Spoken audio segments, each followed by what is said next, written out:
방금 소개받은 수의학원 원장 조동일입니다. 인사드리겠습니다.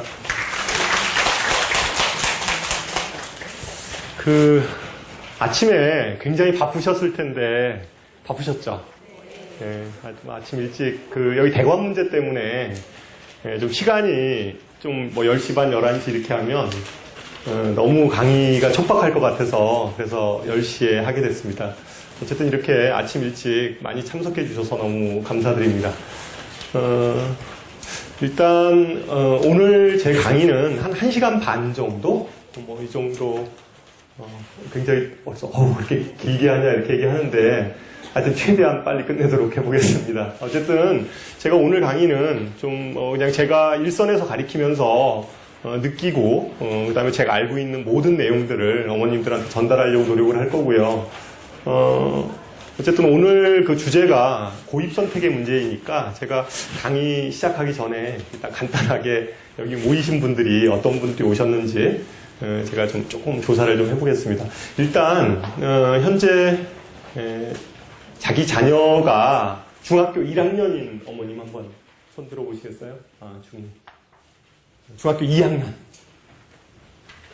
중3 많으시네. 역시 중3 어머님들이 많으시고 그 다음에 혹시 여기 자녀가 대학교 입학하신 어머님 큰아이가 없으세요? 그럼 다 첫째 아이 지금 오신 분 대부분이 그렇지도 않네요. 그러니까 고등학교 현재 다니고 있는 첫째 아이가 있는 아이 어머님 한번 손 들어보실래요? 죄송합니다. 자꾸 손 들게 해서. 알겠습니다. 일단 중등 어머님들은 사실은 입시 용어 자체도 굉장히 낯섭니다. 무슨 학생부, 교과, 종합 이래가지고 굉장히 좀 낯선 용어들이 굉장히 많이 나오는데 그리고 그것에 대해서도 사실은 대학을 큰 아이를 직접 보내보면 이 현실이 이렇구나 이런 것들을 좀 느끼시는데 그렇지 않는 경우는 그냥 막연하게 신문이나 이런 것들을 통해서 이렇게 또 듣다 보니까 상당히 굉장히 막연합니다. 그러니까 입시를 이렇게 바라보는 시각 자체가. 그래서 오늘은 제가 좀 친절하게 입시 용어도 간간히 얘기를 좀 하고 그러면서 얘기를 진행할 텐데 오늘 내용은 크게 두 가지예요.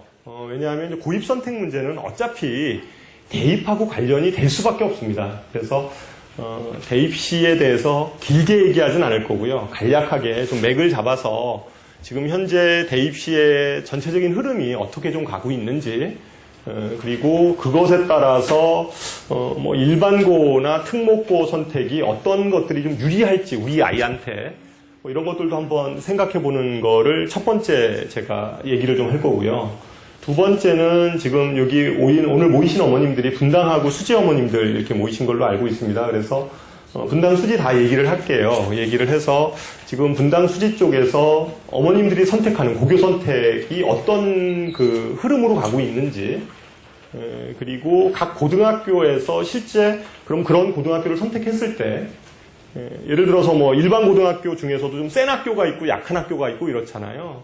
그러니까 이제 그런 학교에서 실제 아이들이 어떻게 진학을 하고 있는지, 그 다음에 특목 자사 쪽을 만약에 선택한다면 그런 학교에 들어가서는 어느 정도를 해야지 실제 아이가 좀 이렇게 미래가 보이는지 이런 것들을 제가 중심으로 해서 말씀을 드리도록 하겠습니다. 지금 시간이 조금 지체가 됐는데 어쨌든 지금부터 시작을 해보도록 하겠습니다. 일단 시작하기 전에 첫 번째 주제는 대입을 알아야 고입이 보인다 이 얘기인데 첫 번째 주제는 간략하게 좀 입시에서 주요 포인트에 대해서 말씀을 드리도록 하겠습니다. 현재 지금 여기 대부분의 어머님들은 중3 어머님들이 많으시니까 2019년도에 입시를 치룰 아이들입니다. 2019년도 입시에서는 특별하게 변화된 거는 없고요. 그 전에 다 변화가 됩니다. 크게는 국어 과목이 문과하고 이과가 지금 현재는 나눠서 시험을 보고 있는데요. 그거를 통합해서 보게 됩니다. 문과하고 이과하고 수능 시험을 통합해서 보게 되면 난이도가 좀 높아진다는 사실을 좀 기억해 두셔야 될 것 같고요. 그 다음에 2018년도에 영어 같은 경우에는 절대평가로 전환이 됩니다. 아직까지 구체적인 것들은 나와 있지 않은데 뭐 등급으로 평가를 하지 않을까 이렇게 생각을 하고 있습니다. 어쨌든 요거는 아직까지 이제 결정은 안 돼 있고 그래서 영어 절대평가 세대다 지금 현재. 그리고 현재 여기 중학교 1학년 어머님들은 새로운 교과 과정에 대한 그러니까 문이과 통합 과정이라고 계속 이제 언론에서 이렇게 얘기했었잖아요. 그 문이과 통합 과정에 해당되는 세대입니다. 그래서 그것만 좀 간단하게 좀 알아두시면 될 것 같고요. 요새 하여튼 저희 일선에서도 저희가 아이들 수학 수업을 이렇게 하다 보면 교과서가 너무 바뀌어가지고 뭐 교과서가 들어갔다 나왔다가 들어갔다 나왔다 막 이렇게 바뀌어요. 교과서 바뀐 지가 한 2, 3년뿐이 안 됐는데 또 요번에 현재 중학교 1학년 아이들이 고등학교에 들어가는 그 학년부터는 또 새로운 교과 과정으로, 그러니까 문이과 통합 과정으로 교과서를 다시 재편하고 있습니다. 그래서 어쨌든 중학교 현재 1학년 아이들은 좀 새로운 문이과 통합 과정에 의한 그 수능을 치르게 되는데 그 전 아이들 현재 중학교 2학년부터는 뭐 그렇게 크게 개의치 않아도 됩니다. 현재 수능하고 거의 비슷한 기조로 갈 거고 중학교 1학년 지금 학부모님들은 아직까지 발표가 안 났으니까 좀 그 발표 나는 거 보면서 흐름을 좀 짚어보면 될 것 같습니다. 보통 우리가 이제 아이들이 이 통계는 저희가 이제 대입해서 이제 어머님들이 많이 아는 통계입니다. 보통 모집 정원에 대해서 어머님들이 좀 볼 필요가 있는데 전체 60만 명을 기준으로 해서 그냥 이건 대략적인 수치입니다.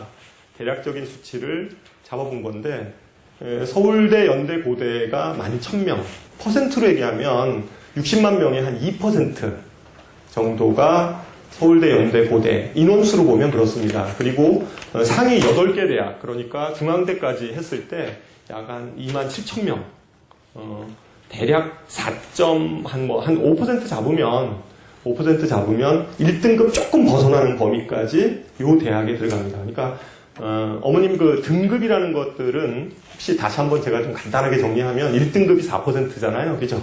2등급이 11%, 3등급이 23%, 4등급이 40% 이렇게 돼 있어요. 뭐 그 정도까지만 알면 됩니다. 5등급까지는 뭐 굳이 외우지 않으셔도 되는데 별로 의미 없는 수치여서 별로 이렇게 외울 필요는 없습니다. 어쨌든 서울에 있는 상위 8개 대학에 진학을 하려면 대략 한 4등급 4등급이 아니라 1등급 그러니까 5% 정도죠? 죄송합니다. 5% 4등급이 아니라 그러니까 1등급 전후의 아이들이 상위 8개 대학을 진학한다는 걸 알 수가 있습니다. 굉장히 어려운 일입니다. 그래서 특히 문과 같은 경우는 거의 아이들이 1등급이 거의 대부분 수능 시험을 보면 1등급이 거의 대부분 되고 2등급이 그냥 좀 뭐 하나, 두 개 정도 이렇게 찍혀 있어야지 한 개 정도 있어야지 이제 들어가는 거죠. 이과는 조금 좀 여유가 있긴 한데 어쨌든 서너 8개 대학을 들어가려면 저렇다. 그 다음에 15개, 그러니까 홍익대까지, 건동홍, 홍익대까지 우리가 바라보게 되면 대략 8%, 그러니까 2등급보다는 조금, 2등급까지는 좀 불안하고요. 보통 우리가 2등급이 11%니까 보통 한 8% 정도 돼야지 11개 대학. 그러니까 이런 수치를 보면 진짜 대학 들어가기 굉장히 힘들다라는 것들을 알 수가 있습니다. 그래서 사실 이제 우리 어머님들 그런 얘기 하잖아요. 초등학교 때는 아이들이 다들 굉장한 일을 아이들이 할 것 같은데, 그러니까 중학교 때부터 점점 이제 꿈이 작아지기 시작해가지고, 사실은 고등학교 올라가면 어머님들 그냥 생각했을 때 그냥 서울에 있는 대학이라도 아이가 들어가서 재수 안 하고 들어가면 참 땡큐다 뭐 이런 생각도 하십니다. 어쨌든 전체적으로 이 통계 수치만 보더라도 대학 들어가기가 그렇게 녹록지 않다라는 것을 알 수가 있습니다. 뭐 수시 정시 비율은 어머님들 이건 다 아는 통계입니다. 요새 뭐 신문에서 워낙 이렇게 나오는 통계라 전국 통계는 대략 뭐 한 6.6대 뭐 한 3.5 정도, 그러니까 한 대략 한 6대 4 뭐 크게 보면 전국 통계로는 그런데요. 서울에 있는 주요 대학 통계로 보면 7대 3입니다. 그러니까 수시가 7이고 정시가 3이다 이렇게 볼 수가 있습니다. 그래서 요새 이제 신문에 보면 뭐 수시 얘기들을 굉장히 많이 하시잖아요. 그래서 수시에 대해서는 수시가 크게 어떤 유형이 있는 줄 아시죠? 3가지 유형이 있잖아요. 그죠? 수시는 크게 3가지 유형이 있습니다. 어머님들 아시다시피 첫 번째가 이제 학생부 교과, 그죠? 학생부 교과는 진짜 학생부 교과 성적이 좋은 아이들, 이런 아이들이 이제 진학을 하는, 그러니까 우리가 그냥 쉽게 얘기하면 정교권 아이들이 지원하는 그러한 전형이 학생부 교과 전형입니다. 그 다음에 학생부 종합 전형이 있죠. 학생부 종합. 그러니까 학생부 교과, 학생부 종합. 학생부 종합은 학생부 교과보다는 조금 내신 성적이 조금 떨어지더라도 좀 비교과 활동들이 좋은 아이들, 아니면 어떤 특정 과목에 대해서 굉장히 발군의 실력을 발휘하는 아이들, 이런 아이들이 이렇게 지원하는 전형이 학생부 종합 전형이죠. 그래서 학생부 종합 전형은 꼭 비교과가 우수해서만 들어가는 게 아니라 사실은 학생부 교과 성적이 그 밑받침이 돼야 돼요. 그건 뒤에서 제가 간단하게 좀 설명을 해드릴 텐데, 학생부 종합 전형이라 하더라도 학생부 성적이 좀 받침이 되고 그 다음에 비교과가 좀 이렇게 덧붙여지는, 그렇게 돼야지 아이들이 합격 가능성이 커집니다. 그래서 어쨌든 학생부 종합 전형이라는 게 있고요. 그 다음에 논술 전형, 이렇게 세 가지가 있습니다. 학생부 수시 전형에서는, 그러니까 우리 아이들이, 그러니까 그 전형 중에서 이제 어떤 전형을 통해서, 왜 수시가 7이니까요. 무시할 수 있는 전형은 아니지 않습니까? 그래서 수시로 7을 간다고 그러니까 우리가 어떤 전형을 선택하는 게 좋을지, 그러면 그런 수시 전형을 위해서 우리는 일반 고등학교를 선택하는 게 좋을지, 우리 아이가 특목을 지원하는 게 좋을지, 이런 것들도 이후의 강의를 통해서 한번 검토를 계속 해봐야 됩니다. 오늘 주제는 그겁니다. 그래서 어쨌든 수시 전형이 이 세 가지 형태의 큰 전형이 있다, 이렇게 생각하시면 되고, 어쨌든 서울에 있는 주요 대학들은 수시로 7을 뽑는다, 이런 얘기입니다. 수시 유형에 대한 부분인데요. 수시 유형은 어머님들이 보는, 신문에서 보는 통계 자료들은 주로 전국에 대한 통계 자료들입니다. 근데 전국의 통계와, 근데 어머님들 전국에 있는 이런 좀 약간 이름 없는 대학을 아이를 보내기 위해서 이 자리에 이렇게 모이신 건 아니잖아요. 그러니까, 그래도 어쨌든 좀 유명한 대학들, 서울에 있는 유명한 대학에 진학을 하려면, 그런 학교들은 어떻게 지금 주로 뽑고 있는지에 대해서 우리가 검토를 해볼 필요가 있습니다. 보통 전국 통계로 보면 교과 전형이 굉장히 많습니다. 그러니까 교과 전형이 지금 여기도 보면 알 수 있지만 여기가 학생부 교과, 그러니까 학생부 성적으로만 뽑는 전형이 거의 한 60% 정도? 이 정도로 전국으로 보면 학생부 교과가 대단히 중요합니다. 그런데 8개 대학으로 보면 실제 학생부 교과로 뽑는 전형은 10% 정도뿐이 안 되죠. 그리고 학생부 종합이 47% 이렇게 되어 있습니다. 여기서 좀 특이하게 볼 내용은, 우리가 이제 논술 전형이 전국으로 보면 6.3%뿐이 안 됩니다.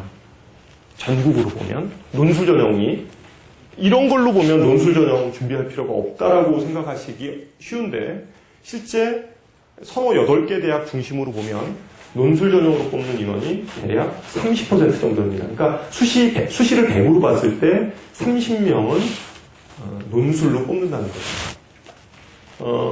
특히 분당이나 이런 수지 지역 있죠. 그러니까 교육열이 굉장히 높고 상층이 두꺼운 지역에 학생들이 수시로 대학을 진학하는 케이스들을 분석해보면 학생부 교과나 학생부 종합보다 논술 전형으로 합격하는 사례가 훨씬 많습니다. 반드시 명심해둬야 될 사항입니다. 그러니까 그 내용도 제가 뒤에 고등학교에 대한 좀 분석을 가지고 다시 한번 좀 말씀을 드리는데, 우리가 전국 통계가 있고 서울 한 8개 대학이나 주요 대학 한 15개 대학을 기준으로 해서 통계 자료들을 우리가 볼 필요가 있는데, 전국 통계로 보면 학생부 교과가 중요하다고 나와 있어요. 그러니까 이 퍼센트가 굉장히 높습니다. 근데 실제 서울에 있는 주요 대학 위주로 우리가 분석을 하게 되면 학생부 교과는 상당히 적고, 대부분은 학생부 종합, 학생부 쪽이라 하더라도 그 다음이 논술입니다. 논술 전형도 상당히 비율이 크기 때문에 그 부분에 대해서 어쨌든 우리가 상당히 좀 주목해야 된다. 한 예로 이런 아이들, 보통 저희가 수업을 하다 보면 아이들이 4과목 다 하기가 쉽지 않잖아요.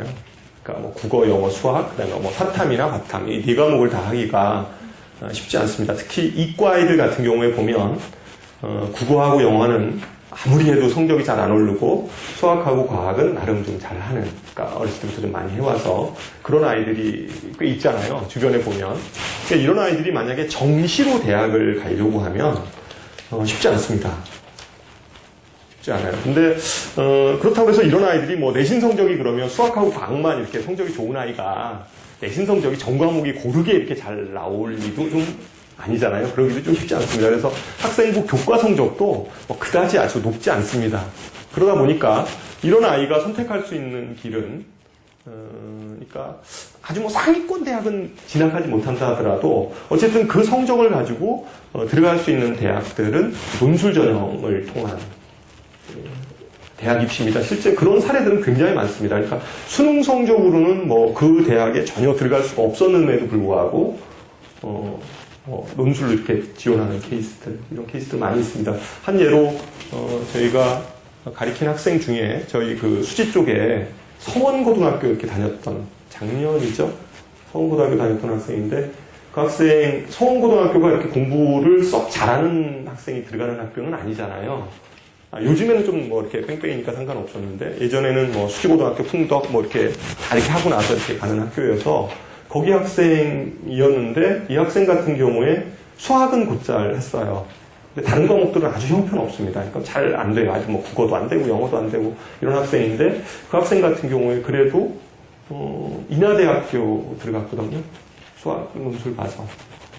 그냥 뭐 수능도 실제 보면 굉장히, 그러니까 걔가 그냥 만약에 수능이나 이런 걸로 그냥 갔다라고 하면 전혀 갈 수 없는 학생인데 그래도 인하대 들어가면 굉장히 성공한 학생이에요.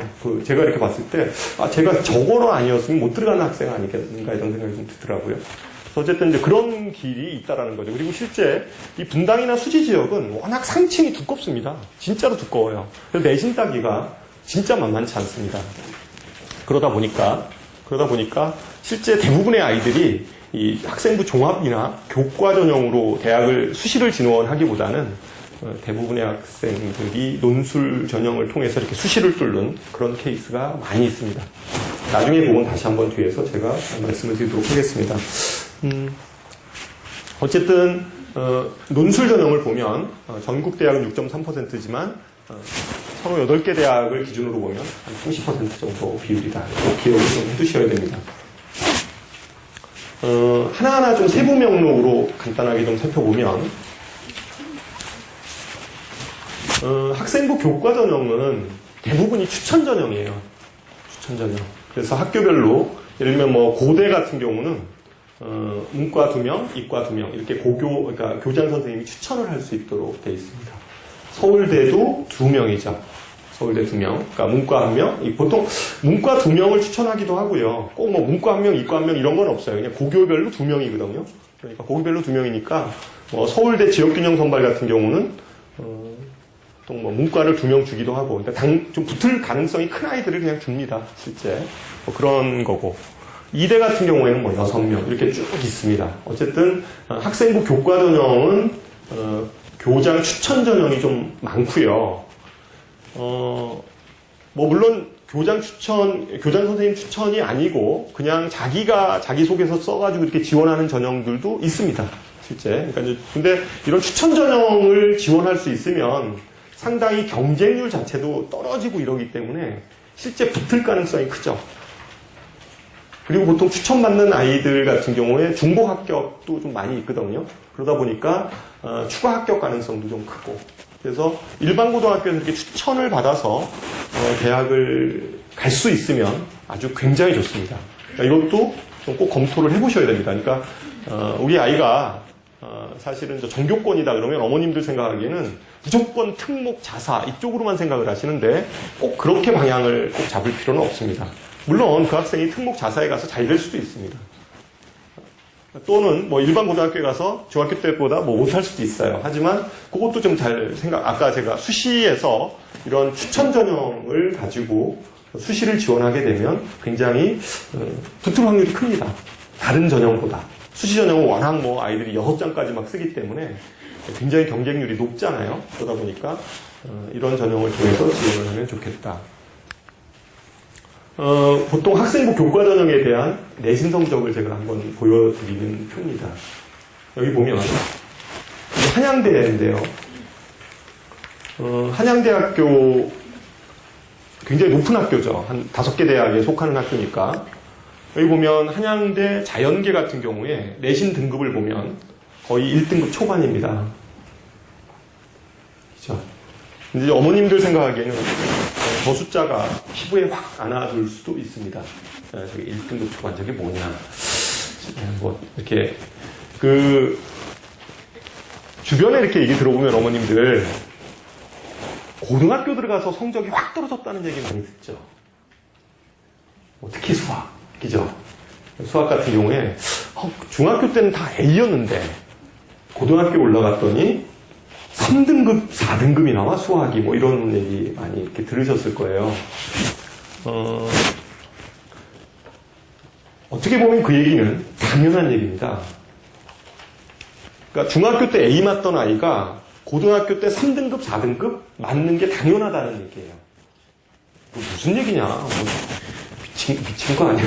그런 소리를 하냐? 저한테 이제 그런 생각 하실 수 있는데, 교과부에서 지금 그 학교에서 출제되는 어머님들은 지금 A, B, C, D 이렇게 지금 절대평가로 아이들이 성적이 평가되다 보니까 A를 받으면 무조건 잘한다고 생각을 하세요. 근데 교과부에서 A에 대한 그 비율을 지침을 내려보낼 거 아니에요. 시험 문제를 내면 A를 한 몇 %까지는 받도록 해라. 이렇게 지침이 내려갑니다. 대체적으로 권장상이 몇 %라고 생각하세요? 예? 30%? 30%가 나오는 경우들도 있는데 권장상은 25%예요. A가. 그래서 예를 들면 어떤 중학교는 뭐 30% 넘어가는 학교도 있고요. 어떤 학교들은 25% 이하인 학교도 있어요. 근데 대부분 보면 거의 20% 전후입니다. A를 받은 통계를 그거는 학교 알림이 사이트 들어가 보면 다 나와요. 거기 들어가 보면 과목별로 뭐 이렇게 보면 거의 한 20% 전후입니다. 그럼 아까 얘기했듯이 20%면 몇 등급이에요? 3등급이에요. 23%입니다. 3등급 기준이. 그렇잖아요. 그러면 A를 간당간당 맞았던 아이들 있잖아요. 이 아이들은 3등급인 거예요. 그러니까 중학교 때 어머님들이 생각하는 어떤 성적 거품이라는 게 이제 그런 거죠. 그러니까 이게 교과부에서는 이게 이제 과열 학습에 대해서 이렇게 뭔가 이렇게 그런 것들 때문에 일시적으로 지금 뭐 등급제가 아니고 절대평가제로 지금 현재 아이들 그 교과 성적을 이렇게 평가하고 있는데 그거하고 고등학교까지 그렇게 할 수는 없잖아요. 고등학교까지 그렇게 해버리면 대학에서 선발을 못하죠, 아이들을. 가뜩이나 지금도 대학에서 고등학교 교과 성적에 대해서 불신을 하는데 그걸 절대평가로 했다. 그러면 다시 그런 건 다 무시되고 수능으로 돌아간다는 얘기거든요. 그럴 수 없습니다. 그러니까 지금 제가 하는 얘기는 무슨 얘기냐면 중학교 때의 A 성적이 고등학교 때 그대로 뭐 이렇게 막 1등급, 2등급 이렇게 나가지 않을 거라는 거예요. 실제. 그래서 많은 아이들이 A를 받다가 갑자기 3등급, 4등급을 받는 거는 어떻게 보면 그냥 아이는 그 수준의 공부를 하고 있는 겁니다. 떨어진 게 아니라. 현재 상태가 그렇다는 거죠. 중학교 때 상태도 그랬던 거고 아이는 그 공부를 하고 있는 거예요. 그대로. 발전을 안 했을 뿐이죠. 그러니까 중학교 때 그대로 공부를 하고 있다. 이런 거죠. 떨어진 게 아니라는 거죠. 어쨌든 1등급 기준이 4%니까 거의 한양대 정도를 교과 성적으로 들어가려면 거의 올 1등급의 주요 과목이 이 정도 나와야지 이런 등급이 나옵니다. 문과 같은 경우는 더 높죠. 문과 같은 경우는 이 정도. 하여튼 1점 거의 여기 보세요. 정책학과 이렇게 보면 1.0 거의 올 1등급이라고 보는 거예요. 1학년 때부터 3학년 1학기 내신까지가. 그러니까 거의 이런 아이들 보면 이제 진짜 전교권 아이죠. 특히 지방에 내려가면 아주 압도적으로 계속 1등 하는 아이들이 있잖아요. 이제 그런 아이들이 이제 지원하는 전형이다. 이렇게 생각을 하시면 됩니다. 교과 전형 그렇습니다. 학생부 종합전형을, 아까 제가 이제 종합전형 얘기했잖아요. 종합전형은, 근데 요새 제가 이렇게 입시요강을 읽다 보면 학생부 종합하고 교과가 특별하게 이렇게 구별이 잘 안 돼요. 학교별로. 특히 주요 대학들은 그렇습니다. 그러니까 지방에 있는 대학들은 아주 교과 전형이 명확해요. 그러니까 학생부 교과 비중이 굉장히 큰 거죠. 그러니까 학생부 교과가 안 되면 아무리 뭐 다른 게 좋아도 그 뭐 붙을 확률이 좀 희박한 그런 전형이라고 한다면 서울에 있는 한 8개 대학 또는 한 15개 대학에 있어서의 학생부 종합 전형은 이게 교과하고 비교과의 그게 그렇게 크지 않아요. 그러니까 어떻게 보면 이걸 종합 전형으로 분류할 수도 있을 것 같고요. 어떻게 보면 교과 전형으로 분류를 할 수도 있을 것 같은 그런 전형입니다. 그래서 근데 학교에서는 대부분 명칭을 그냥 학생부 종합 전형이라고 이렇게 써놨어요.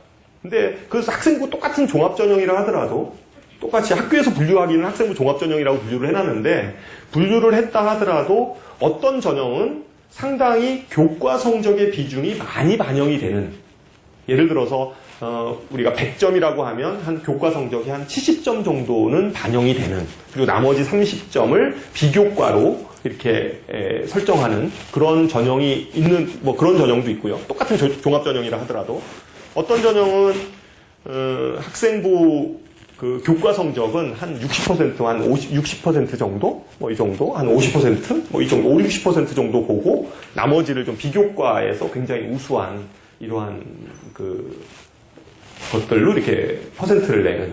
왜 그런 전형을 만드냐면, 특목자사 아이들 때문인 거죠. 그런 아이들은 그렇잖아요. 특목자사를 노골적으로 우리나라는 그럴 수는 없잖아요. 넌 특목자사고 나왔으니까 내신 성적에 대해서 우대를 해줄게. 이러지는 못해요. 대학에서. 그러지 못하잖아요. 노골적으로 그럴 수는 없어요. 그러다 보니까 그런 전형을 하나 만든 거죠. 똑같은 종합 전형이라 하더라도 교과 성적의 비중이 다소 좀 떨어지더라도 이렇게 아이들이 합격할 수 있는 통로를 만들어 놓은 거죠. 무슨 얘기인지 아시겠죠? 그래서 종합전형이라 하더라도, 그러니까 지금 통계를 보면, 대학에서 이렇게 입시자료를 보면 종합전형이 굉장히 많은 것처럼 보이는데, 그걸 좀 더 이렇게 뜯어서 이렇게 좀 읽어보면, 그 내에서도 교과 성적이 좀 많이 반영이 되는, 뭐 예를 들면 서강대학교 같은 경우에, 뭐 일반 전형, 뭐 자기주도 전형, 뭐 이런 것들 이렇게 구분을 해놨어요. 그래서 어떤 전형은 좀 교과 성적이 좀 많이 좀 돼야지 지원할 수 있는 전형이 있고요. 그러니까 그거는 다시 말해서 일반 고등학교 학생들을 뽑겠다는 거죠. 그 전형을 통해서 뽑겠다는 거고, 아까 얘기했듯이 교과 성적이 조금 떨어져도 이렇게 지원할 수 있는 전형들을 보면 그런 데는 좀 특목 아이들, 이런 비교과 활동이 좀 좋은 아이들을 좀 뽑아주겠다라는 그런 전형으로 이렇게 나눠져 있어요. 그래서 어쨌든 이 종합 전형의 분포는 내신 성적의 분포가 내신 성적의 그 스펙트럼이라고 그러잖아요. 그 스펙트럼이 교과 성적보다는 좀 넓습니다. 그래서 보면 그렇다고 해서 뭐 일반 고등학교 학생이 그렇진 않는데 주로 이렇게 뒤에 막 이렇게 뭐 한 3.5, 뭐 4.4 이렇게 나오는 것들 있잖아요. 이런 것들은 일반 고등학교 학생의 그 내신 성적이 아니고 주로 자사, 특목 이런 아이들의 내신 성적이라고 보시는 게 맞습니다. 자사고들 뭐 이런 데 내신 분포다. 그러니까 종합 전형도 이제 실제적으로 보면 내신 성적, 그 다음에 비교과 활동, 이런 것들 다 이렇게 챙겨서 좀 해야 되는 전형이 종합전형이죠. 어머님들 생각하기에는 이 종합전형이 요새 보면 중등 특히 어머님들 같은 경우에 이 종합전형에 대해서 굉장히 관심이 많으세요. 자소서라든가 비교과 활동, 이제 막 얘기를 주변에서 많이 해요. 많이 합니다. 근데 막상 고등학교 올라가 보면 저기에 해당되는 아이들은 많지 않아요. 막 비교과 막 준비하는데 실제 거기에 해당되는 아이들은 많지 않습니다. 그러니까 실제 뭐 이렇게 막 준비를 했어도 쓸데가 없는 거죠. 내신 성적이 받쳐주지 않으면. 별로 쓸데없는. 그거는 용인부속고도 마찬가지예요. 저희 학원에 이제 용인부속고 아이들이, 그러니까 그런 반이 있는데, 거기 아이들도 보면, 자기들끼리 그래요. 4등급 벗어나면 정시다, 이렇게 얘기해요. 용인부속고 같은 경우는 굉장히 비교과 활동을 활발하게 하는 학교입니다. 그러니까 보통 전국형 자사고들은 수업보다는 주로 이제 그 비교과 활동 있죠. 이런 것들을 계속해서 수시형 학교라고 보시면 돼요. 그러니까 그냥 공부는 지가 알아서 하는 거예요. 공부는 지가 알아서 하는 거고.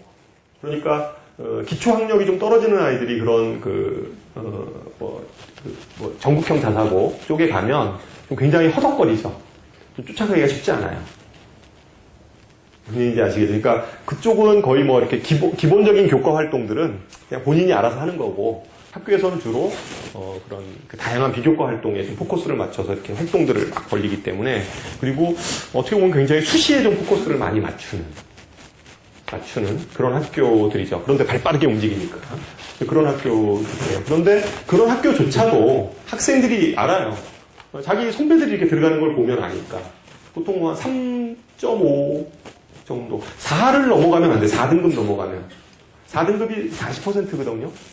그러니까 그 집단에서 40%를 벗어나면 그 학생도 그냥 정시로 가는 겁니다. 정시로 가는 거죠. 그래서 이 종합전형이 어머님들 생각하기에 그렇게 막 녹록한 전형은 아니에요. 그리고 아이들이 사실은 예전의 대학들이 훨씬 더 편하지 않았나요? 그렇잖아요. 수능시험 잘 보거나 아니면 학력고사 잘 봐서 그냥 줄 세워서 가면 되는 거잖아요. 그전엔 더 쉬웠죠. 지금은 애들이 막 수시 6개, 정시 3개 이렇게 집어넣을 수 있잖아요. 근데 예전에는 그런 것도 안 됐잖아요. 그냥 하나는 끝이고 뭐 전기, 후기 뭐 이렇게 했으니까 아이들이 이렇게 분산이 됐으니까 사실은 대학 가기 쉬웠죠. 요즘 아이들 진짜 대학 가기 어렵습니다. 더군다나 공부만 잘해서 또 되는 것도 아니고 무슨 뭐 종합전형이래가지고 입학사정관들이 해가지고 뭐 하여튼 학교 활동도 봐야 되고, 그러니까 아이들이 학교 활동도 잘해야지, 그 다음에 공부도 잘해야지, 얼마나 바빠요 아이들이. 근데 하여튼 굉장히 힘든 전형입니다. 종합전형이 그렇게 쉽게 생각할 수 있는 전형은 아니고, 그리고 워낙 좀 또 부모님들의 경제력 이런 것들하고도 또 많이 연결돼 있기도 한 것 같아요. 어쨌든 학생부 종합전형은 뭐 내신에 대한 그 스펙트럼이 교과 전형보다는 좀 넓다 이렇게 보시면 되고요. 학생부 종합전형에 뭐 이렇게 합격하는 아이들 보면 이게 지금 성균관대 건데요. 보통 보면 아이들이 뭐 학교 교내 수상 실적 이런 것들 많이 있어야 되고요. 그 다음에 비교과 활동 중에서 주로 뭐 많이 하는 게 뭐 수상 실적, 그 다음에 비교과 활동 중에 뭐 동아리 활동 이런 것들도 중요하고요. 그 다음에 뭐 논문 뭐 이런 것들도 아이들이 소논문 같은 것도 쓰고 이렇게 하죠.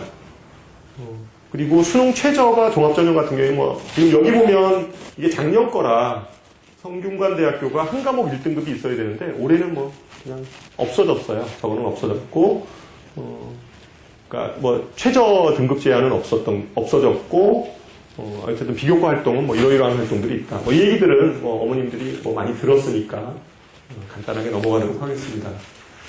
그 다음에 이제 논술 전형입니다. 논술 전형은 그러니까 이 논술에 대해서는 문과하고 이과가 조금 다른데요.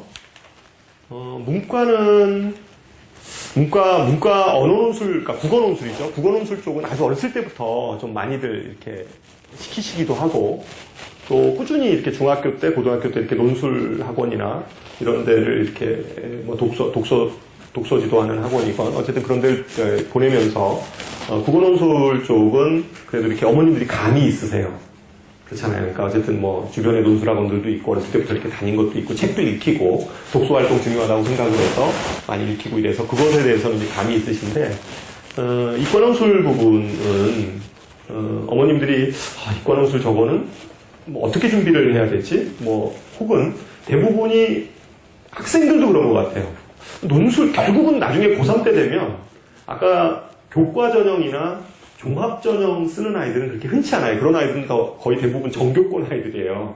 그러니까 종합 전형이나 교과 전형 일반 고등학교에서 쓰는 아이들은 정교권 아이들이기 때문에 그런 아이들을 제외한 나머지 아이들은 다 쓰는 전형이 논술이거든요. 다 논술 써요, 논술. 6개 모두 논술 쓰는 아이들도 있고요. 요새는 예전에는 그 더 하위권 한 4등급, 5등급 하는 아이들은 적성이라고 들어보셨죠? 적성고사. 적성고사 보는 아이들도 많이 있었는데 요새 적성고사가 없어지는 추세예요. 그래서 적성을 보려고 하는 아이들조차도 수능 최저가 없는 논술고사를 봅니다. 수능 최저 기준이 없는 논술이 있어요. 뭐 단국대학이라든가 뭐 이런 데에서 이렇게 보는 그 논술 시험들은 수능 최저가 없어요. 수능 최저가 없으니까 그냥 논술을 진짜 잘 보면 붙을 수 있는 전형이죠. 그런 쪽으로 이렇게 많이 아이들이 실제 고3이 되면 씁니다. 요번에 제가 그 가리키는 학생 중에 그 낙생고등학교 지금 고3 아이가 있는데 걔들 공부 잘하는 아이들이거든요. 하물며 그 애들조차도 거의 대부분을 논술을 씁니다. 학생부 종합은 아예 뭐 쓰는 아이가 거의 없어요. 공부 잘하는 아이들이에요. 그런데도 워낙 낙생고는 워낙 세니까 위가 워낙 세니까 실제 그 학생부 교과 성적이 받쳐주질 않는 거예요. 써봐야 뭐 지방 애들한테 확 밀릴 것 같으니까 아예 그냥 쓰질 않죠. 쓰질 않습니다. 그래서 어쨌든 논술 전형 쪽으로 가는데 이과 논술은 수학만 보는 학교들도 있고요. 수학만. 뭐 한양대가 그렇습니다. 한양대 같은 경우는 수학만 봐요. 수학만 보는 학교가 있고요.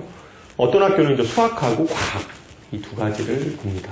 과학은 4개를 다 보지 않고 하나만 선택해서 시험을 보게 되죠.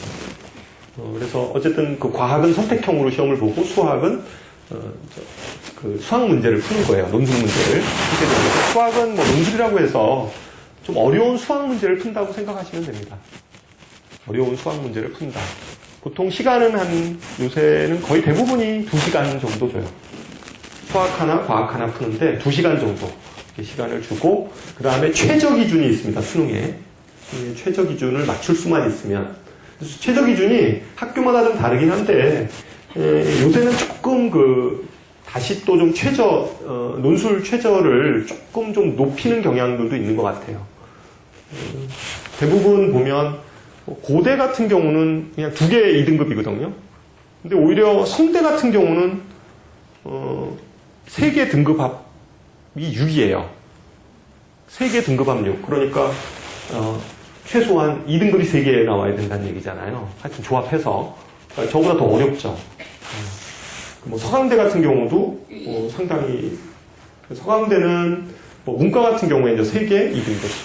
근데 이제 어머님들 생각하기에는 3개 2등급이 저거 뭐 그래도 웬만큼 하면 저거 볼 수 있는 거 아니야라고 이렇게 생각하기 쉬운데 요즘에 수능 자체가 물수능이라고 그러잖아요. 요새 막 수능 계속 쉽게 내겠다 이렇게 얘기하잖아요. 이번에 9월 고3들 9월 모평 봤잖아요. 그 교과부에서 보는 교육평가원에서 보는 9월 모평 봤는데 뭐 국어 같은 경우에 보면 만점 맞아야지 1등급이고 막 이러니까 그렇잖아요. 만점 맞아야 1등급이고 영어도 제일 그렇고요. 수학도 그냥 하나 틀리면 하나짜리도 3점짜리 하나 틀려야 1등급이고 4점짜리 틀리면 2등급이고 이런 형태예요. 그러니까 워낙 수능 자체가 올해 또 수능 물론 뚜껑 열어봐야 되겠지만 전체적인 기조는 쉽게 낸다 계속 그러고 워낙 수능 쪽에서는 또 재수생들도 강세잖아요. 재수생들이 워낙 잘합니다. 그래서 재학생들하고 재수생들하고 이렇게 붙이면 사실은 재학생들이 많이 밀리는 편이죠. 그러니까 대학생 기준으로 해서 이렇게 옆에 사람들을 보면 저렇게 등급컷이 높을 리가 없을 것 같아요. 아이들이 그래요. 실제 재학생 애들이 와서 보면 선생님 어떻게 만점이죠? 진짜 만점일까요? 제 주변에 보면 안 그렇다는 거예요. 근데 실제 뜨는 거 보면 만점이 1등급이고 막 이렇게 떠버리니까 그러니까 이제 그게 재수생들이 워낙 강세라는 거죠, 실제. 이제 그런 것들이 그래서 사실은 이 최저 등급 부분이 그렇게 낮은 게 아니에요. 실제 나중에 보면 논술학원들을 보면 그 전에는 아이들이 예약을 막 해요. 저희 학원 같은 경우도 그렇습니다. 그러니까 수능 끝나고 나서 보통 논술 시험을 대부분이 보거든요. 수능 끝나고 나면 한 일주일 그 사이에 시험들을 봐요, 학교에서. 그러면 대부분의 아이들은 논술 준비를 안 했기 때문에 그 일주일만이라도 논술을 좀 시키면 뭔가 달라질까 해서 어쨌든 하게 됩니다. 논술을 그 전에 이제 사전 예약을 쭉 하는데 그 실제 당일날 되면 이게 안 나타나요. 최저를 못 맞춰서 볼 대학이 없는 거예요. 최저를 맞춰야지 대학을 가서 보는데 없어요, 실제. 그래서 애들이 보면 거의 한 3분의 2는 안 나타나요. 한 3분의 1 정도 이렇게 항상 나타나거든요. 사전 예약 이렇게 걸었던 애들 보면 다 자격이 안 되는 게 자격이. 그래서 어쨌든 이 논술 전형에서는 이제 수능에 대해서 수능 등급이 좀 받쳐줘야 되고, 실제 수능 저 등급 논술 전형을 보면 진짜 많은 아이들이 쓰는데 실제 저 최저를 맞추는 아이들은 그렇게 많지 않아요. 그 다음에 수능이 아주 또 잘 나온 아이들 있잖아요. 아주 상위권 아이들. 이런 애들은 논술장에 안 가요. 그렇잖아요. 이제 자기가 이렇게 썼던 대학들 중에서 자기는 예를 들어서 최소, 예를 들어서 뭐 한 연대나 고대 정도를 만약에 생각했다. 그러면 뭐 그 이하의 대학들은 수능 점수가 될 것 같아요. 그러면 논술 보러는 안 갈 거 아니에요. 그 아이들은. 왜냐하면 수시 붙으면 그 학교 가야 되니까. 어쨌든 그냥 안 가는 아이들도 있고 이래서 실제 경쟁률이 그냥 신문에서 최초 경쟁률은 보통 뭐 20대 1, 뭐 15대 1 막 이래요. 근데 실제는 그렇지 않습니다. 실제는 그 정도는 아니고 보통 한 뭐 5대 1, 6대 1 실제 이 정도. 그래서 특히 아까 제가 서두에 얘기했지만 이 분당이나 수지 지역 쪽, 그러니까 어쨌든 교육열이 높은 지역, 그다음 상층 지역이 두꺼운 지역 이런 쪽들은 논술 전형에 좀 꼭 신경을 많이 써서 특히 중학교 때 과학을 좀 해놔주세요. 좋습니다. 어쨌든 과학을 그냥 학교 진도 정도 수준 말고 좀 뭐 선행학습이라고 그러잖아요. 보통 선행을 수학 선행하듯이 과학을 좀 선행을 하면 이과를 보내실 때 굉장히 유리할 겁니다.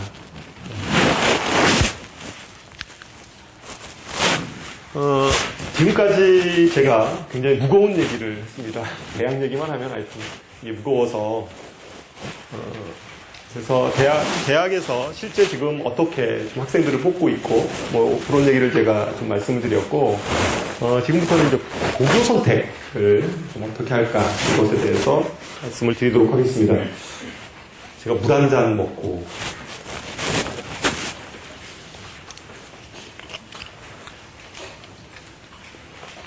저번에 제가 이걸 꼭 잡고 있잖아요. 저번에 우리 그때는 외부 강사를 모셔다가 강연을 했는데 이분이 물 먹다가 떨어뜨렸어요. 50만 원 물었습니다. 이거 은근히 비싸더라고. 이게 저쪽하고 다 이렇게 연결이 돼 있어서 떨어뜨리면 자체적으로 이게 안 되나 봐요. 이게 뭐 청계천까지 나가서 뭐 이렇게 하여튼 고쳐와야 되는. 강사 선생님한테 물어내라 그럴 순 없잖아요.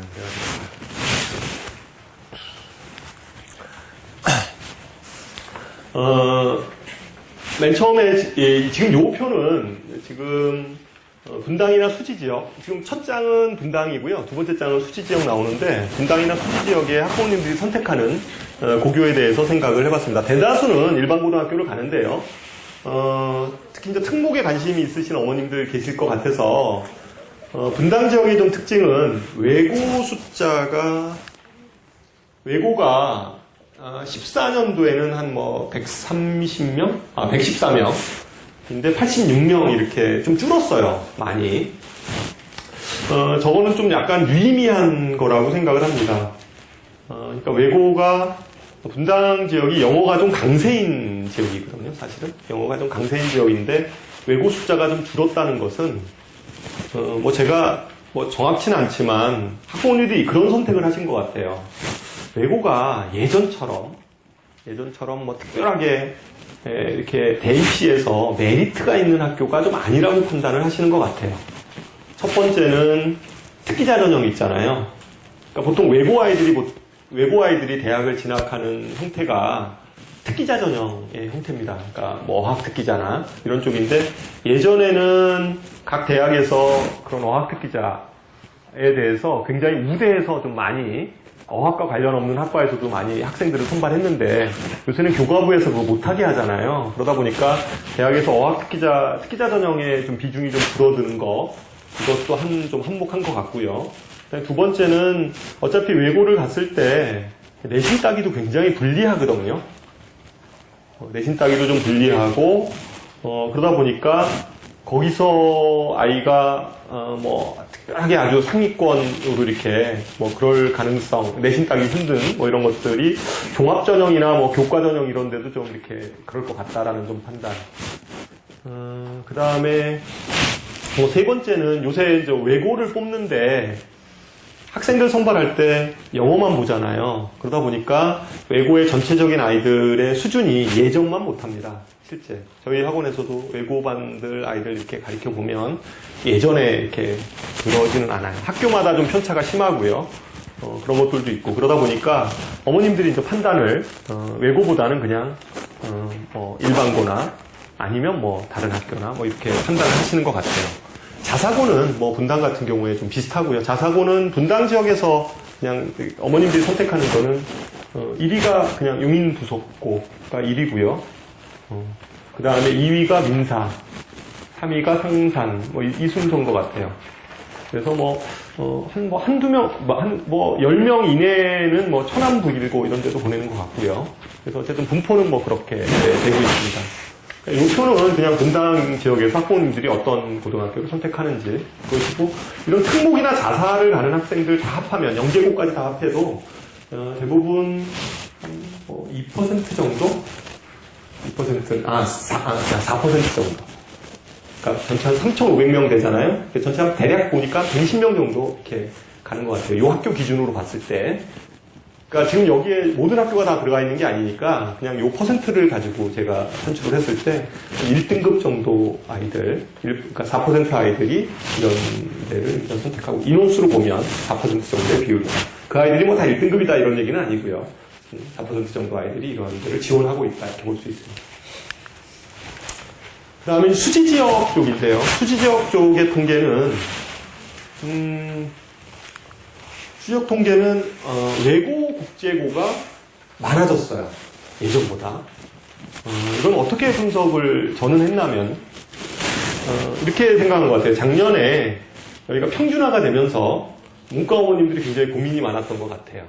이게 뭐 원하는 고등학교가 아니고 이런 데를 그냥 갔을 때 우리 아이가 과연 경쟁력이 있을까? 이런 생각을 하시면서 특히 많은 어머님들이 평준화에 대한 어떤 우려, 그래서 학교 분위기가 혹시 안 좋은 학교에 가서 아이가 고등학교에 과연 고등학교 진학해서 대입을 원활하게 수행할 수 있을까? 뭐 이런 식의 불안감 때문에 문과인 어머님들 같은 경우에는 주로 외고를 좀 이렇게 많이 예전보다 많이 선택을 하신 것 같아요.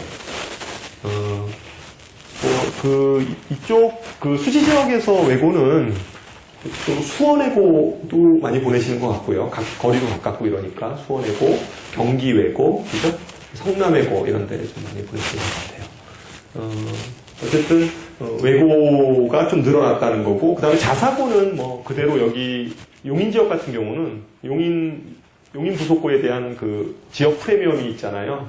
그러다 보니까 지역 선발권, 그러니까 우선 선발하는 그런 것들이 있어서, 지역권이 있어서, 어쨌든 여전히 그 용인 부속고는 많이 선호하는 학교라고 생각을 합니다. 어쨌든 그렇게 분석이 되고 있습니다.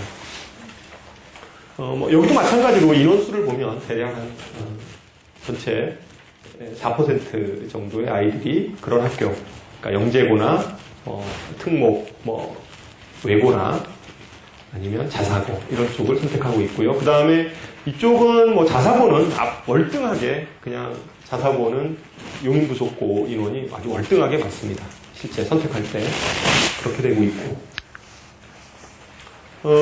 요것도 그냥 제가 요 며칠 전에 나온 신문을 그냥 정리한 겁니다. 경기 지역의 상위 32고교 명단인데요. 그냥 요거를 이렇게 보시면 이거는 특목 자사 다 포함해서 나온 통계입니다. 여기 보면 용인 부속고가 1위고요. 그 다음에 경기외고 2위. 이거는 수능 성적입니다. 수능 성적 3위, 32. 그 다음에 안양외고, 성남외고 쭉 나오죠. 여기서 좀 특이한 게 이 32 학교 중에 수지고등학교 당연히 들어가죠. 이건 평준화 이전이니까 당연히 들어갈 거고요. 여기에 풍덕고등학교 들어갑니다. 수지 지역에. 그리고 분당에서는 이 32학교에 들어가는 게 낙생고등학교하고 서현이 없나요? 있죠. 밑에 잘려서 그런 것 같아요. 32에 서현이 있습니다. 그래서 낙생하고 서현이 32고교 명단에 들어갑니다. 여기를 보면 뭐 대체적으로 이 통계를 제가 넣은 이유는 선호학교죠. 어머님들이 선호하는 학교, 좀 공부 잘하는 학생들이 선호하는 학교가 이제 용인부속고, 외고는 경기외고 쪽을 좀 많이 선호하는 것 같아요. 분당도 그렇습니다. 그러니까 성남외고나 뭐 다른 외고보다 경기외고 쪽을 많이 가려고 하고 있고요. 그렇습니다. 일단 성남외고, 뭐 수원외고 이렇게 돼 있죠.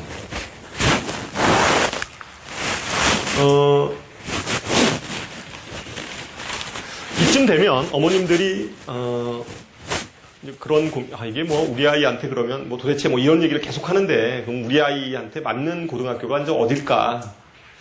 뭐 일반 고등학교를 가라는 얘기야, 도대체 특목을 가라는 얘기야, 이제 이런 생각이 들잖아요. 뭐 도대체 그렇게 주저리 얘기해, 빨리 얘기하지, 뭐 이런 생각이 들 텐데 한 가지만 더 판단하기 전에 한 가지만 더 말씀 좀 드릴게요. 그냥 요거는 그냥 상식적으로 우리가 뭐 특목을 선택할까 일반고를 선택할까에 대한 그 기준을 제시하기 위해서 제가 말씀을 드리는 건데, 현재 대입시에서는 문과보다는 이과가 훨씬 유리하다는 건 아시죠? 왜 그러냐면 의대 아이들 있고요. 의대 아이들이 한 3,000명 되거든요. 한 3,100명. 의대 아이들이 3,100명 있죠. 그 다음에 카이스트 포스텍 있잖아요. 카이스트 포스텍. 물론 이제 거기 학교의 대부분은 영재고나 과고 아이들이 그쪽 인원을 좀 채우기는 하는데, 그래도 어쨌든 그 아이들이 빠져나갔으니까 그게 한 1,100명 정도 됩니다. 1,100명. 그 다음에, 그러니까 그 인원만 하더라도, 그래서 서울대까지 포함을 하면 서울대를 한 1,500명 정도 잡아서 포함을 하면 그게 한 5,500명 정도 되거든요, 실제. 그러면 5,500명 정도가 빠지고 시작을 한다는 거거든요. 실제 대부분이. 그래서 뭐 대략 그래도 최소 만약 서울대를 그냥 뭐 그 인원수에 넣지 않는다 하더라도 뭐 의대 빠지고 이러니까 거의 한 4,000명 정도를 빼고 시작하는 거니까. 근데 문과 아이들은 서울대, 연대, 고대 선발 인원이 5,500명이에요. 서울대, 연대, 고대. 그러면 상위권 애들, 문과 애들은 빠지는 데가 없으니까 그냥 하여튼 거기서부터 시작을 해야 되잖아요. 그러니까 훨씬 하여튼 문과가 이과보다는 대학 입시에서 좀 불리하죠. 대신에 이과를 가면 좀 공부량이 좀 많아요. 특히 뭐 수학이나 과학 쪽에 공부량이 많은 거, 공부하기가 좀 힘든 거, 문과보다 그런 또 좀 단점은 있죠. 물론 뭐 공부하기 쉬운 거, 어려운 거 이거 가지고 학과를 선정하거나 진로를 결정하지는 않지만 어쨌거나 뭐 이과가 좀 유리한 거는 분명합니다. 그리고 인원을 보면 대체적으로 영재학교가 8개 학교가 있어요. 대략 800명. 그 다음에 과고가 20개가 있어. 그래서 한 1600명. 전국 자사고, 전국형 자사고만 보면 한 3000명 이렇게 잡으면 여기까지 인원이 대략 한 5500명 정도 돼요. 여기까지 인원이 대략 잡으면 5,500명 정도 된다라고 보시면, 실제 이 아이들은 학교에서 정교권 아이들이었잖아요. 그렇잖아요. 그냥 이 아이들만 보면. 중학교 때 얘네들은 다 정교권 아이들이죠. 정교에서 뭐 진짜 상위권 아이들이죠. 그러면 이 아이들이 다 여기를 메꾸고 있냐? 물론 그렇지 않죠. 물론 영재고나 과고 아이들은 의대를 진학하려면 재수해서 가는 수밖에 없거든요. 그러니까 그거는 뭐 좀 거의 불가능한다라고 했을 때 이 모든 아이들이 그러면 다 뭐 이런 쪽으로 다 아이들이 포진해 있냐? 서울대 다 가고 그러진 않다는 거죠. 실제 보면 어떤 고등학교건 어떤 대학이건 간에 거의 50% 이상은 일반 고등학교 학생이 채우고 있습니다. 일반 고등학교 학생이 채우고 있다는 거죠. 실제 보면. 그러니까 모든 특목 자사가 꼭 이 모든 상위권 대학들을 다 채우고 있지는 않다라는 거예요. 실제. 다 서울대가 있고 뭐 애들이 뭐 카이스트 포스텍가 있고 뭐 그렇지 않다는 거죠. 물론 영재고 학생이나 과고 학생들은 카이스트나 포스텍 쪽으로 많이 가 있죠. 그런데 아까 얘기했듯이 뭐 그러면 뭐 특목 아까 전국형 자사 아이들 이런 아이들이 그렇게 가 있냐? 그렇지는 않습니다. 그러니까 그 특목 그러니까 전국형 자사에서 좀 공부 잘하는 아이들이 있잖아요. 아까 했듯이 한 30% 이내 아이들, 이런 아이들은 실제 좋은 대학을 가고 있습니다. 그건 맞습니다. 맞지만, 거기에 진학했음에도 불구하고 밑에서 깔아주는 아이들 있잖아요. 이런 아이들은 여전히 학교 레벨이 일반 고등학교하고 일반 고등학교 좀 상위권 아이들하고 크게 다르지 않은 그런 형태죠. 대학 진학으로 보면. 그렇지 않으면 아예 재수를 하든가, 이런 식의 길을 걷게 되는 거죠. 그래서 우리가 합격자 비율을 이렇게 보면 거의 한 50%는 일반 고등학교 학생들이 채우고 있고, 그런 걸로 봤을 때 꼭 상위권 아이들이 꼭 특목자사 이런 쪽을 선택하는 거, 이것만이 꼭 능사는 아니다라는 것들을 여기서 우리가 알 수가 있습니다. 그 다음에 요 통계도 좀 어머님들이 판단을 하는데, 제가 이거를 왜 이거는 보여드리냐면, 분당 지역 같은 경우는 좀 센 학교를 선택할 거냐, 아니면 약한 학교를 선택할 거냐, 이것에 대해서 제가 좀 보여드리기 위해서 이 표를 좀 말씀을 드립니다. 여기 보면, 수지고는 예전에 비평준화 지역이었으니까, 평준화 이전 때였으니까, 1등급, 2등급 비율, 1, 2등급 비율이죠. 수능시험 봤을 때 국영수에 대한 1, 2등급 비율이 50% 이상이, 그러니까 반수 이상은 다 1, 2등급짜리 아이들이었다라는 거죠. 비평준화 전에. 그러니까 비평준화 때. 지금 요번 낙생고 같은 경우, 분당의 낙생고 같은 경우는 한 33% 정도가 1, 2등급 비율이에요. 그러니까 우리가 2등급까지가 11%잖아요. 그럼 통계적으로 보면 보통 각 고등학교에서 전국 기준으로 보면 한 11% 정도가 1, 2등급 비율이어야 되는 게 맞죠. 그러니까 낙생고 이런 데 보면 한 거의 3배 정도 되는 거죠.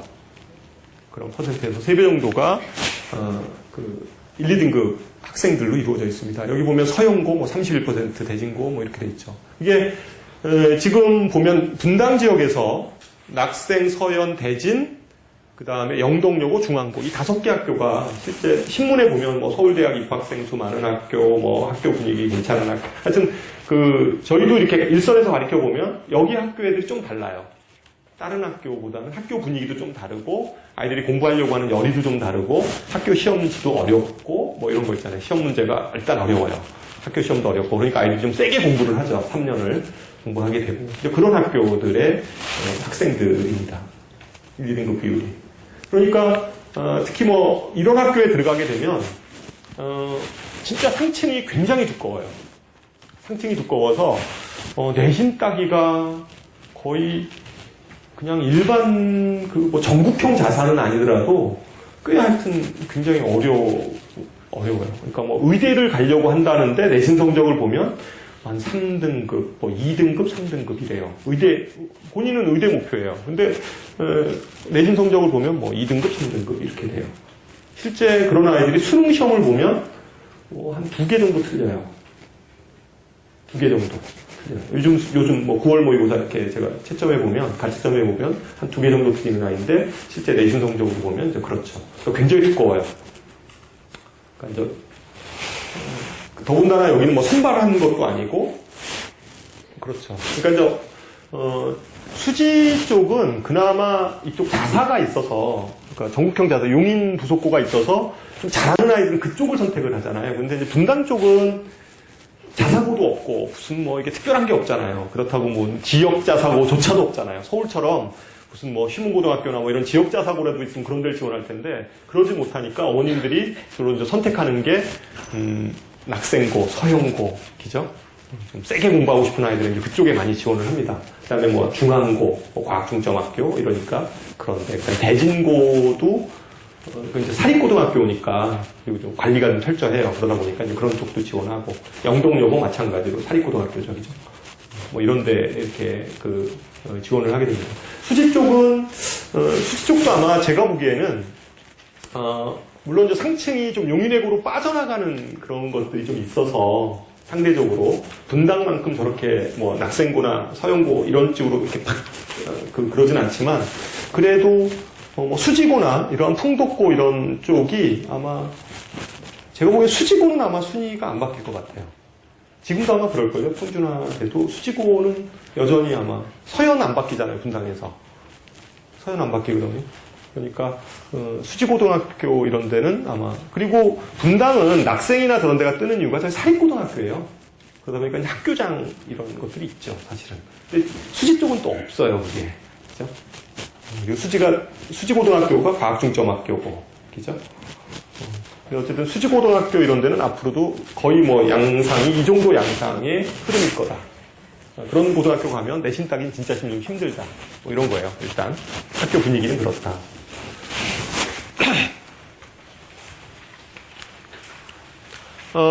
아까 얘기했듯이 이런, 아까 바로 표에 보여드렸던 이런 학교들은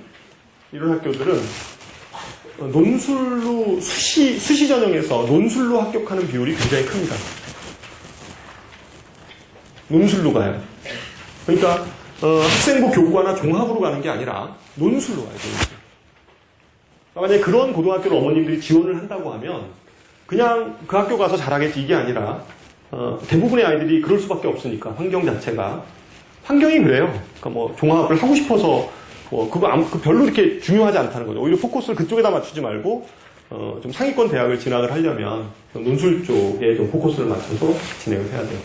이건 좀 분당 자료이긴 한데 뭐 이런 학교가 이제 서영고, 낙생고 이런 쪽의 학교들이 그렇고요.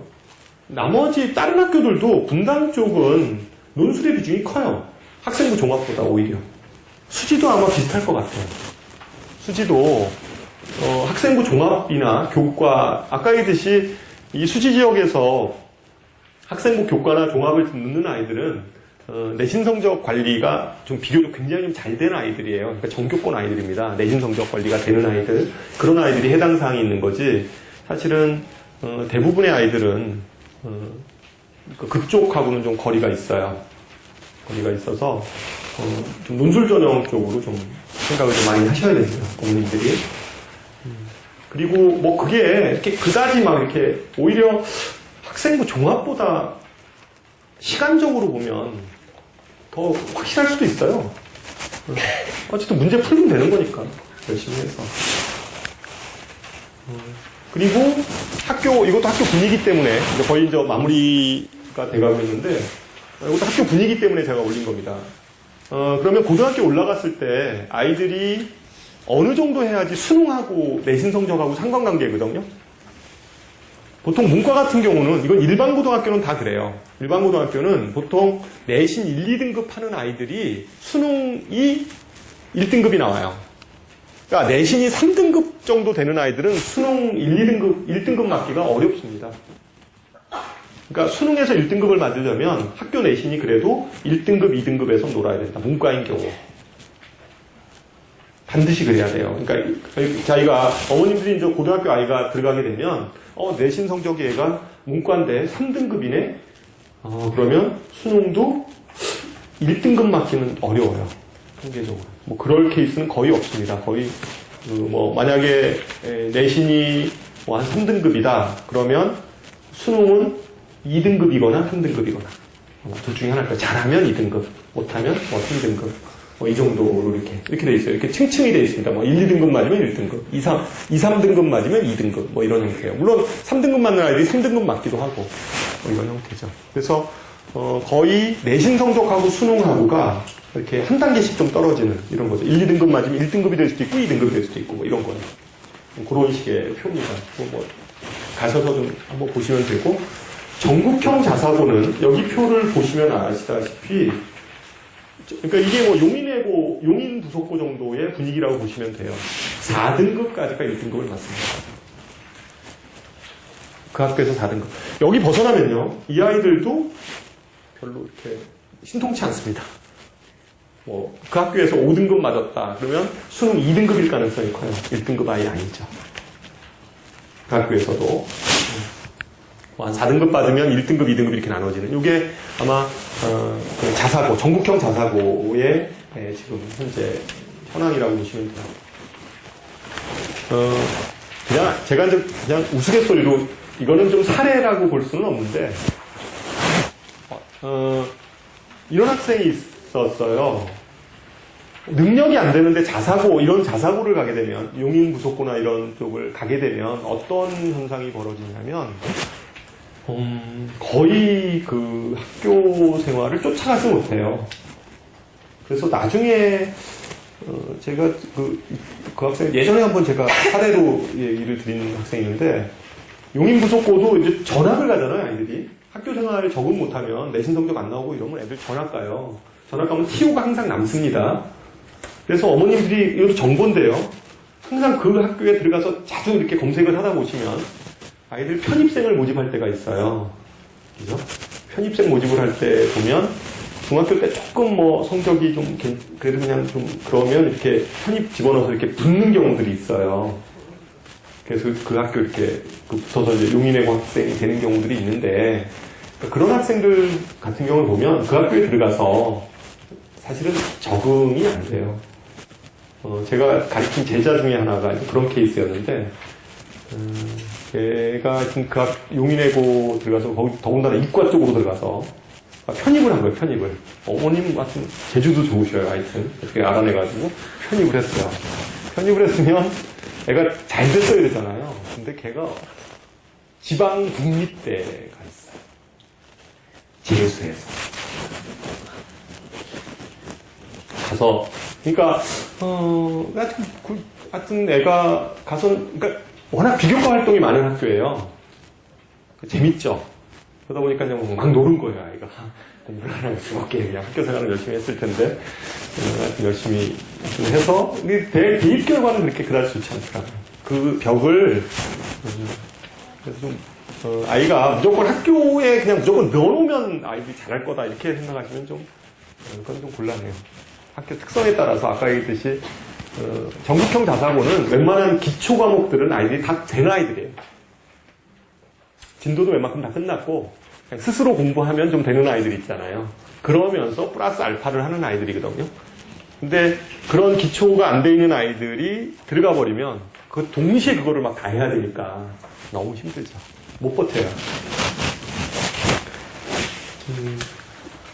중위권 일반고는 똑같습니다. 아까 뭐 보통 일반 고등학교는 아까 문과 아이들처럼 1등급, 2등급 맞는 아이들이 상대적으로 이과 아이들이기 때문에 2등급을 맞더라도 1등급 수능 1등급을 만드는 게 퍼센트가 훨씬 높죠. 일반 고등학교 자연계 아이들의 등급입니다. 뭐 이건 좀 비슷하고요. 아까 여기서 좀 센 학교들 있죠. 지금 제가 보기에는 수지고등학교, 수지 쪽에는 수지고등학교나 뭐 아까 낙생, 서현 이런 데 있잖아요. 이런 데는 아이들이 아마 한 이 정도까지 갈 거예요. 3등급까지. 3등급까지도 아마 1등급을 받는 학생들이 이렇게 꽤 나오는, 그러니까 그런 형국이죠. 실제 비율로 보면 그렇습니다. 그래서 그런 센 학교들은 이거보다는 좀 더 내려가면 아까 특목자사가 한 4등급 정도 되는 그런 거라고 한다면 그런 지역에 좀 이렇게 좀 센 학교들은 한 3등급 정도 수준까지도 1등급을 받는 자, 그래서 전체적인 학교 분위기나 이런 것들은 제가 이제 아까 얘기했던 그런 자료를 통해서 말씀을 드리고 이제 마지막 정리를 제가 하도록 하겠습니다. 혹시 뭐 제가 얘기한 것 중에서 뭐 궁금하신 거 있으세요? 예? 예? 아, 논술 어떻게 하냐고요? 이과. 아, 이과 논술 아까 제가 얘기하다가 까먹었어요. 이과 논술은 진도가 좀 다 나가야 되는데요. 그러니까 단기간에 시키는 학원들 있잖아요. 거기 가봐야 별로 도움 안 돼요. 뭐 예를 들면 뭐 단기 특강으로 뭐 조금씩 뭐 여름방학 때 이렇게 좀 뭐 몇 번 듣고 이건 의미가 별로 없어요. 제 경험으로는 그렇습니다. 그러니까 저희 학원 같은 경우는 그냥 고3 되면 겨울방학 때부터 아예 정규 시간에 그냥 논술 시간을 배정을 해요. 매주. 그래서 항상 오면 한 논제 하나 정도를 풀게 해요. 수학 문제인 수학 거죠? 문제예요. 수학 문제. 논제 하나 정도를 풀게 하죠. 저희는 이제 과학 논술은 과학학원은 아니어서 이제 수학을 시키는데 과학은 영재센터 쪽에 물론 개설이 돼 있기는 해요. 그래서 고3 같은 경우에 좀 잘하는 학생들 같은 경우는 따로 그냥 과학을 좀 붙여서 이렇게 좀 시키긴 하는데 어쨌든 논술은 좀 꾸준히 이렇게 시키는 게 좋아요. 그러니까 2학년 때는 좀 바빠서 좀 뭐 특별하게 없고요. 고3 때부터, 겨울방학 때부터 시켜서 한 1년 시키면, 뭐 1년 정도 시키면 되잖아요. 계속 수능하고 논술하고 시켜서. 근데 많은 학생들이 그렇게 공부를 좀 하지 않아요. 근데 논술 준비는, 어쨌거나 한 학교에서 한 3등급 정도 되는, 3등급. 무슨 4등급 아이들도 해요. 4등급 정도 되더라도, 왜냐하면 학교별로 문제 자체가, 예, 다 달라요. 그러니까 상위권들은 좀 굉장히 어렵게 출제가 되고 있고요. 좀 하위권 대학들은, 중하위권 대학들은 수능 한 4점짜리 보다는 조금 어려운데, 그 정도예요. 그러니까 좀 풀만해요. 그 정도는. 잘 쓰면 풀만해요. 연습하면, 보통 대부분의 아이들이 연습 안 하거든요, 수능. 보통 논술할 시간이 없다라고 생각을 해요. 아이들이 접할 기회도 별로 없고, 그러니까, 논술은 그냥 이과 논술 같은 경우는 그냥 꾸준하게 시키는 거가 답이에요. 문과 논술도 마찬가지겠죠. 뭐, 그게 문과 논술 뭐, 잠깐 한두 달 논술학원 다닌다고 해서 애들이 되는 게 아니니까. 똑같습니다. 이과도. 근데 2학년 때 시키는 건 좀, 이렇게 좀, 시키면 좋긴 한데, 애들이 바빠서 그러지는 좀 힘들 거예요. 고3 때 좀 시키면 돼요. 겨울방학 때부터. 네.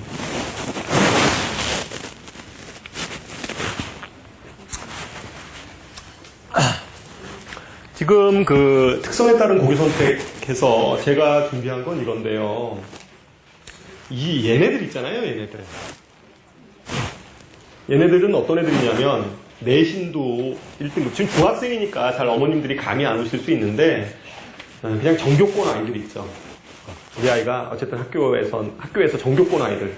내신도 1등급이고, 애가 하여튼 그 응용력도 좋고 이런 아이들 있잖아요. 네? 성실하기도 하고, 응용력도 좋고 이런 아이들. 이런 아이들은 일반고 가도 되고요. 특목 자사 보내도 다 돼요. 이런 애들은 어디를 갖다 놔도 다 됩니다. 이런 애들이 이런 애들은 고민할 게 없어요. 이런 애들 뭐 고민할 게 있어요. 그냥 아무 데나 일반고등학교 가도 되고, 특목 자사. 그러니까 특성에 따라서 생각하면 돼요. 우리 아이는 그냥 좀, 저런 좀 센 데 가서도 버텨낼 것 같다. 그러면 이쪽에 보내셔도 되고, 아니면 그냥, 그렇게까지 고생시키고 싶진 않다. 차라리 일반고등학교에서 안전하게 교장 선생님 추천서 받아가지고 대학 보내면 되지. 이렇게 생각을 하면, 또 거기 보내셔도 되고. 그래서 이쪽은 사실은 고민할 게 별로 없어요. 진짜로. 이 아이들은 그냥 아무 데나 갖다 놔도, 이런 아이들은요, 학원도 아무 학원이나 가도 다 잘해요. 그렇잖아요. 이런 아이들이 무슨 알아서 하는 아이들인데. 네? 하는 아이인데요. 문제는 얘네들이에요. 얘네들은 C번부터 먼저 말씀을 드릴게요. C번 아이들은, 이 아이들이 이제 대체적으로 보면 학생부는 1등급인데 수능 성적은 안 나오는 아이들이에요. 전형적으로 이런 아이들이 학교로 얘기하면 지방학교 아이들이에요. 그죠? 그러니까 지방 애들 보면 전교 1등이래요. 근데 실제 수능 시험 보면 별로 그렇게 수능 성적이 좋지 않아요. 수능 성적이라는 건 뭐냐면 아이가 좀 응용력 이런 것들이 그냥 성실해서 교과는 잘하는데 작은 범위의 것들은 잘하는데 전체적으로 통합해서 이렇게 좀 문제를 들이밀고 응용 쪽으로 문제를 들이밀고 그러면 잘 못 푸는 아이들 있잖아요. 작은 단원에서는 잘해서 성실하니까 잘하는데 이제 큰 범위로 가면 좀 못하는 아이들이죠. 다시 말해서 좀 응용력이 떨어지고 그냥 고지식하게 그냥 시키는 대로만 하면 잘하는 아이들. 이런 아이들이 오히려 저는 생각하기에 이런 아이들이 비교과를 준비해야 돼요. 이런 아이들. 지방에선 다 그래요. 지방의 고등학교는 요새는 그 입학사정관 그러니까 아까 학생부 종합전형 있잖아요. 종합전형. 이 종합전형, 학생부 종합전형의 가장 큰 수혜자는 특목 자사가 아니에요. 그냥 지방의 일반 고등학교입니다. 그 학교가 가장 큰 수혜자예요, 사실은. 그래서 내신 성적 좋잖아요. 그러니까 거기다가 비교과만 좀 만들어주면, 그렇잖아요, 학교에서. 비교과만 만들어주면 그 아이는 그 실력에 비해서 굉장히 좋은 대학을 갈 수가 있죠. 그렇잖아요. 그런 아이들이 만약에 예전처럼 학력고사나 수능으로 대학을 갔으면 못 갔어요, 그 애들 대학. 그런 아이들이 요즘에, 그러니까 이런 아이들이에요. 이 10원 유형 아이들. 우리 자녀가, 아이가 그냥 성실하긴 한데, 시키는 대로 잘해요. 그리고 뭐 이렇게 시험 보면, 하여튼 내신 관리도 잘하고 잘하는데,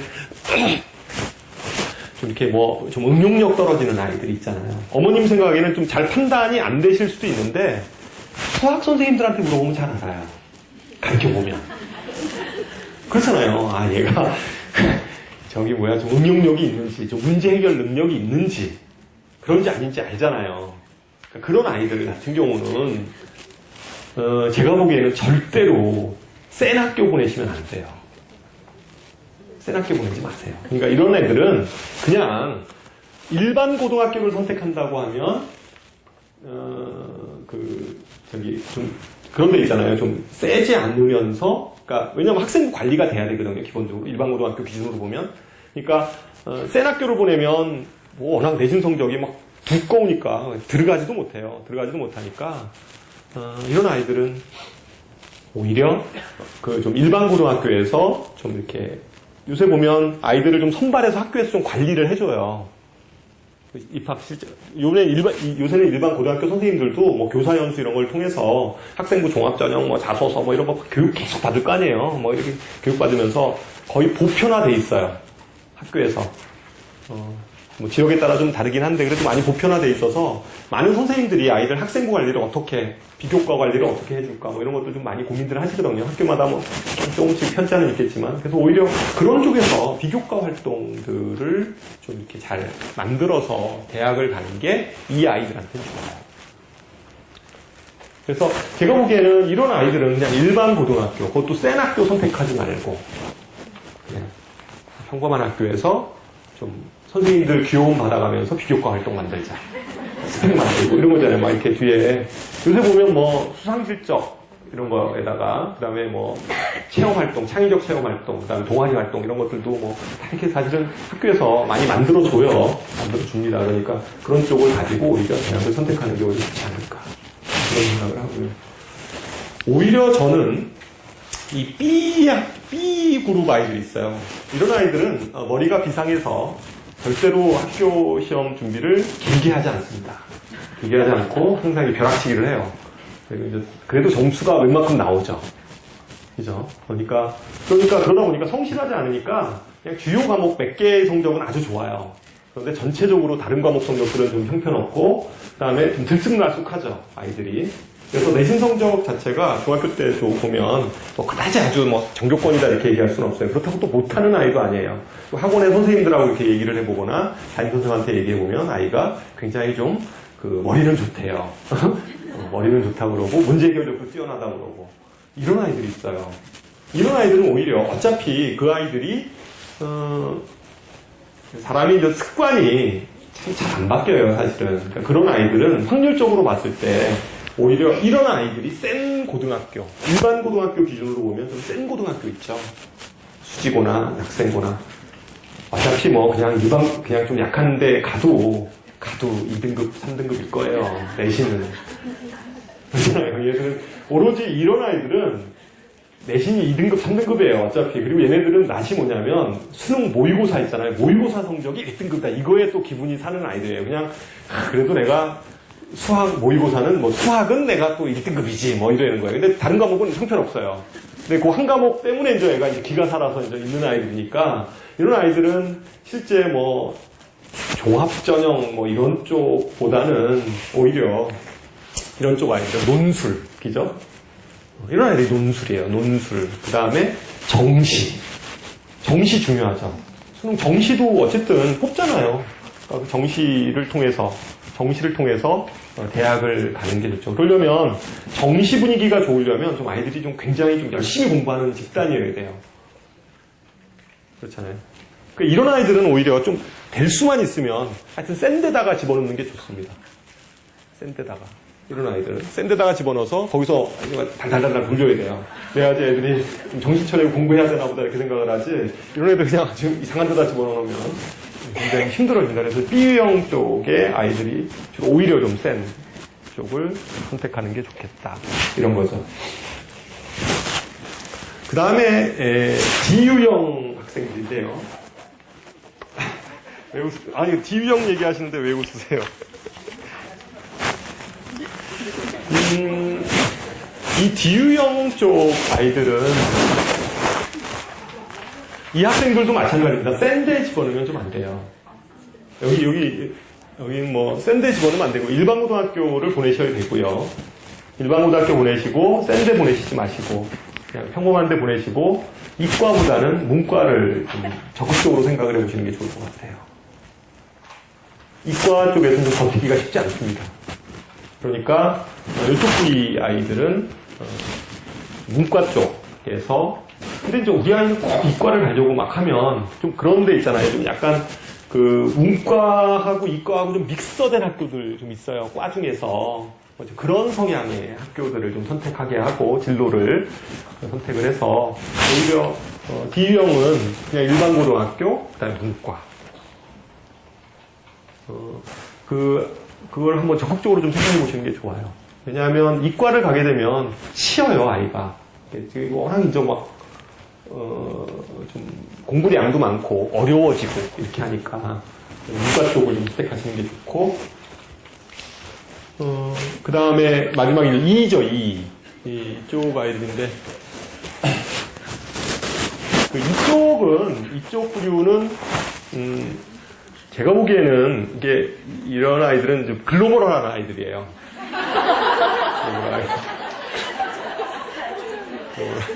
그래서 이 아이들은 국내 교육하고 좀 잘 안 맞을 수도 있어요. 그렇잖아요. 이런 애들은 부모 여력이 되면 해외에 보내면 굉장히 잘할 수 있어요. 그렇잖아요. 아니면 특기를 살려줘야 돼요. 특기. 그죠? 특기를 살려줘서 아이가 잘하는 게 뭘까? 걔가 진짜 잘하는 건 그렇잖아요. 아니 꼭 공부만 잘해야지 꼭 인생에 성공하는 건 아니니까.